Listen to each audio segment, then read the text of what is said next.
জিন্দগিকে অর্জিত করব।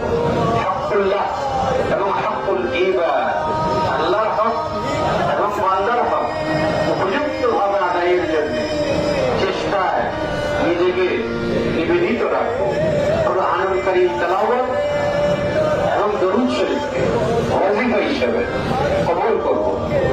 ইয়া আল্লাহ, আমার তওবার উপর, আমার ওয়াদার উপর মৃত্যু পর্যন্ত অটল থাকার তৌফিক দান করুন। বিশ্ববলী শাহেনশাহ হযরত সৈয়দ জিয়াউল হক মাই ভান্ডারী কিবলা কাবা কদমে গোলাম হিসেবে কবুল করুন। আল্লাহুম্মা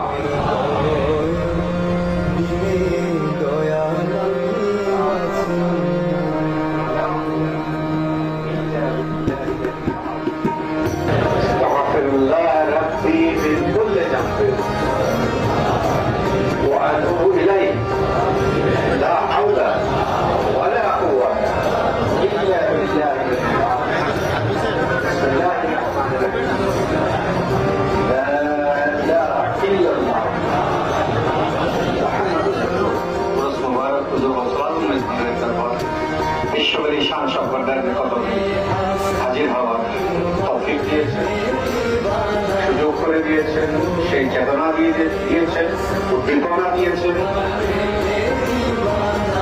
বিশেষ করে আমরা এইখানে মান সম্মানের লোভ লালসা এই সমস্ত মুক্ত একটি চিন্তা নিয়ে শুধুমাত্র